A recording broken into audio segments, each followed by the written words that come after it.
Salut, bienvenue dans cette nouvelle vidéo. Je suis Martin Ngota. Aujourd'hui, nous allons voir comment mesurer l'évolution des prix sur les paires de devises ou comment déterminer la variation sur les paires de devises.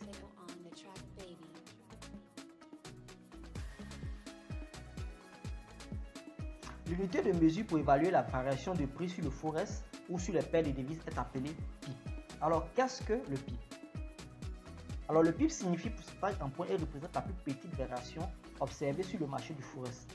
Habituellement, les taux de change sont cotés avec 4 décimales ou 2 décimales après la virgule. Donc ici, lorsque vous allez dans un bureau de change pour pouvoir convertir vos francs CFA en dollars, vous allez voir que les coûts qui vont vous donner ou le prix qu'ils vont vous donner sera de 4 décimales pour les paires qui ne comprennent pas le yen japonais et de 2 décimales pour les paires qui comprennent le yen japonais tout simplement.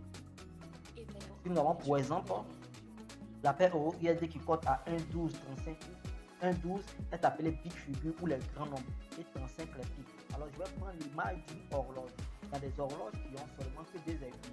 La petite aiguille qui indiquera l'heure et la moyenne aiguille qui indiquera les minutes. Donc ici dans notre cas, si nous voulons prendre cette image de l'horloge, nous dirons que les 1,12 sont les heures et les 35 représentent les pics tout simplement. Les cours évoluent et elles atteignent un 13, on dira qu'elle a passé un autre palier et que nous sommes sur un autre niveau plutôt de prix. Alors, la cotation à 4 et 2 décimales. Cotation à 4 décimales. Cela signifie que la paire est cotée avec 4 chiffres après la virgule, comme je l'ai déjà dit. Alors, nous avons pour exemple la paire NZD plutôt, face au dollar américain qui cote à 0,6589 et 0,6609. Ici, nous avons 4 chiffres après la virgule, tout simplement. Pareil aussi pour les 2 décimales. Ce sont les paires qui comprennent le yen japonais, c'est-à-dire elles auront toujours 2 chiffres après la virgule. Donc ici, nous avons 1, 2. Ça, c'est de façon classique. Ici, nous avons l'exemple de paire Old GPI cote à 76,98 et 77,10.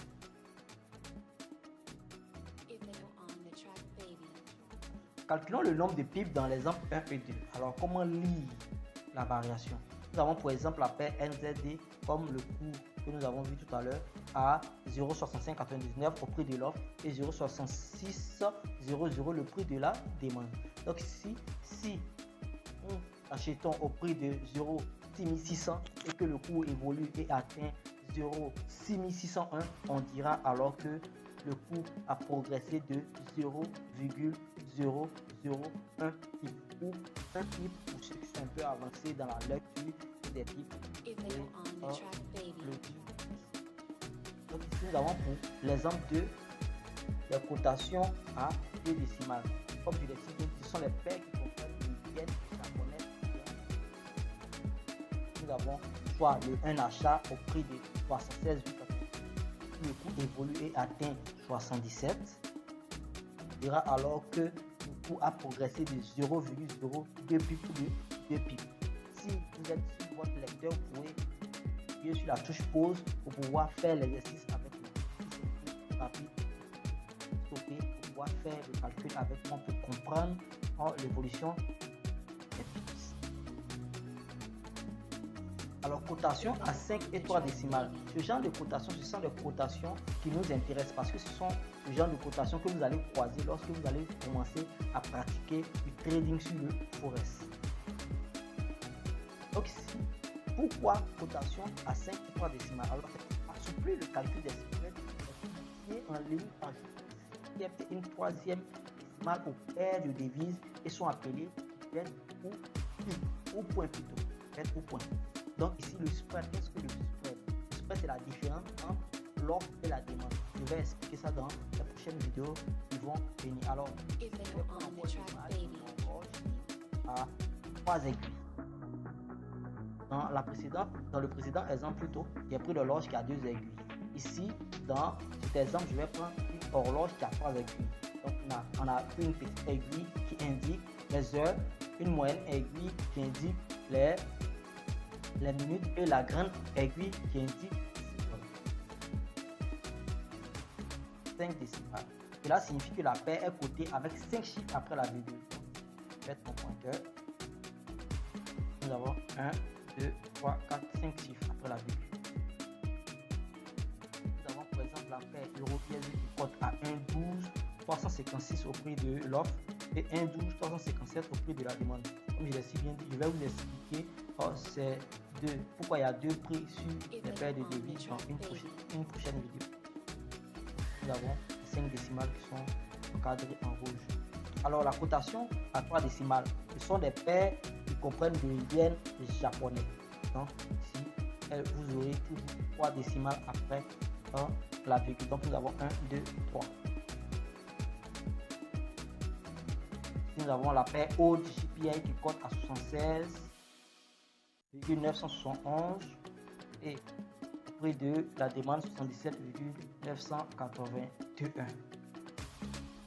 Nous allons voir comment lire cela. Alors, pour pouvoir voir ce type de cotation, vous allez dans la spécification du contrat sur votre plateforme de trading, soit sur FT4 ou sur FT5 sur votre ordinateur. Donc, vous allez voir la spécification du contrat. Ici, nous sommes sur la spécification du contrat de la paire euro-USD. Donc, ici, en précision, nous voyons qu'il y a 5, c'est-à-dire elle est cotée avec 5 chiffres après la virgule. Pareil aussi sur cette image plutôt, vous voyez la spécification de l'USD JPY et en précision nous avons 3, c'est-à-dire la cotation est cotée avec 3 chiffres après la virgule. Donc comme je l'ai si bien dit, ce sont les paires qui comprennent toujours le yen, le genre de variation. Alors calculons le nombre de pips dans l'exemple 3 et 4. Exemple 3. Nous avons achat au prix de 357. Le coût évolue et atteint 1,12 356. Alors on dira que le coût a régressé de moins 0,001 point ou moins 1 point. Alors vous voyez que l'appellation a changé. Si nous disons 1 point parce que la 5e décimale représente les points. Or l'autre côté, la 4e décimale représentait les pips.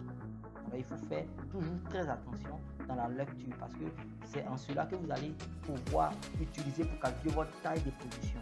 Nous allons en venir dans la prochaine vidéo ou les prochaines vidéos qui suivent. Donc ici, ou aussi, si le cours régresse et atteint le prix de 1,12, c'est-à-dire si vous achetez au prix de 1,12 357, qu'elle a chuté et qu'elle atteint 1,12 346, on dira que le cours a régressé de, faites le calcul, 1,12 357 moins 1,12 346, on dira que le coût a chuté de 0,0011 points. Ou encore, ceux qui sont avancés dans la lecture, je le répète bien, vous pouvez dire que le coût a chuté de moins 1,1 pip. Alors, vous comprenez pourquoi certaines personnes sur le net diront souvent quand ils font 11 points, ils diront qu'ils ont fait 11 pip. Ce n'est pas la même chose. 11 points et 11 pip ne sont pas la même chose. C'est pareil aussi quand on dit 60 secondes. 60 secondes équivaut.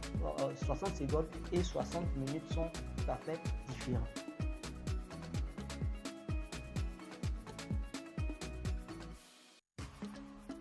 Alors, exemple 4. Nous avons la même cotation au JPY, toujours au même prix. Pareil aussi, vous pouvez, comme il a si bien dit, appuyer sur le lecteur pour votre lecteur pour pouvoir faire l'exemple avec nous. Nous avons achat au prix de 76 981 si le coût évolue et atteint 76 983. On dira que le coût a progressé de 2 points ou encore 2 points, tout simplement. Alors, merci pour l'attention, merci d'avoir suivi cette vidéo. Vous pouvez repasser la vidéo pour écouter ou encore me poser des questions à travers mon numéro WhatsApp qui est le 0758 et aussi de liker, abonner et activer la cloche de notification pour ne rater aucune de mes prochaines vidéos. Nous sommes à bientôt, à la prochaine. Merci.